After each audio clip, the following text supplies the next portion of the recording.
Talvez você já tenha visto essa imagem. O nome da garota é Betty e muita gente demora a perceber que ela não foi retratada por uma câmera fotográfica, mas sim por um pintor. Os detalhes absurdos da roupa, dos cabelos parecem inacreditáveis. E quase igualmente inacreditável é o fato de a tela ter sido pintada em 1988, mais de um século depois de a invenção da fotografia e do surgimento do impressionismo supostamente terem decretado o fim da pintura convencional. Afinal, se havia jeitos mais perfeitos de representar uma imagem, a função da pintura não deveria mudar? O Gerhard Richter, o pintor da Betty e de outros quadros que mais parecem fotografias, foi um dos responsáveis por ajudar a mudar essa ideia. Curiosamente, em certo sentido, passou a ser vanguarda, pintar de uma maneira ultra-realista. O Richter, que hoje tem 88 anos, é um dos pintores vivos mais valorizados do planeta.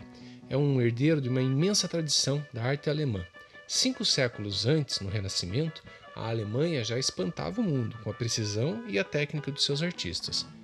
O Albrecht Dürer desenhou essas mãos orando, em papel azul mais ou menos em 1508. Era um estudo para um altar que o pintor ia fazer, mas que ficou célebre nessa forma mesmo.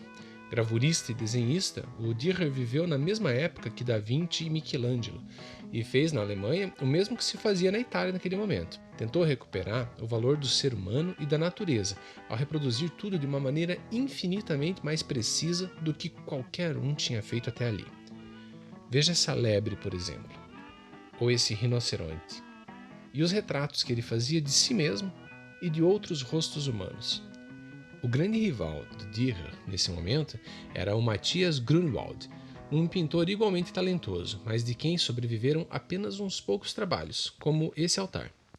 Ele ficou quase 300 anos esquecido, até que os expressionistas viram nele uma espécie de patrono. Pois é, o expressionismo alemão talvez seja mais conhecido pelo cinema, por causa de filmes como O Gabinete do Dr. Caligari e O Nosferatu. Mas na pintura, o movimento deu origem a toda uma geração de grandes nomes, como Otto Dix e os integrantes dos grupos A Ponte e o Cavaleiro Azul.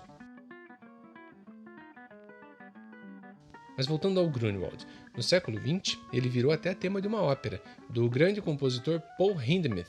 O Matthias, o pintor, mostrava a opressão que o Grunewald sofreu durante a Guerra dos Camponeses.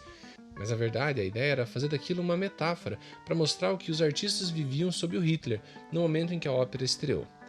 Outro pintor genial do período do Renascimento, que teve de se ver com os riscos e as promessas da Reforma Protestante, foi o Cranach, o Velho, autor do retrato mais famoso de Martinho Lutero. Assim como Da Vinci pintou a Mona Lisa exibindo um rosto de uma burguesa italiana, o Cranach fazia retratos de figuras importantes do seu tempo, que incluía tanto protestantes quanto católicos. A Alemanha teve outro momento genial nas artes com o romantismo. Ao mesmo tempo que Goethe revolucionava a literatura e Beethoven abandonava as antigas formas clássicas, gente como Caspar David Friedrich mudava o rumo da pintura ao se centrar em paisagens frias, personagens melancólicos e formas que eram absolutamente incomuns até ali. No século XX, teve uma explosão de estilos. O Paul Klee é um exemplo do que a pintura abstrata fez na Alemanha. O Max Ernst foi um grande surrealista. E para não deixar as mulheres de lado, dá uma olhada no que a Kat Kollwitz fez tanto no papel quanto em esculturas.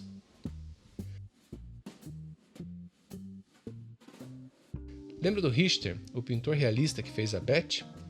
Hoje ele desistiu de fazer telas daquele tipo. O trabalho atual dele tem muito mais a ver com o abstracionismo, e é uma delícia ver como ele pinta não só usando as ferramentas convencionais, mas também com tudo que possa passar sobre a tela. E se você acha que a arte alemã é coisa do passado, esqueça. Além do Richter, há uma geração sensacional de pintores hoje em dia. Tem a obra meio estranhamente sexual do George Baselit, as esculturas do Thomas Schutt e mais uma mulher aqui, a Rosemarie Trockel. Todo esse espírito artístico, claro que também está presente nas ruas das grandes cidades alemãs, tomadas por grafites e obras de street art como essas. Uma arte que leva a beleza que a Alemanha vem construindo desde antes do Dürer para a corrida espacial e muito além do nosso planeta. Esse vídeo é uma produção do Jornal Plural em comemoração aos 50 anos do Instituto Goethe em Curitiba.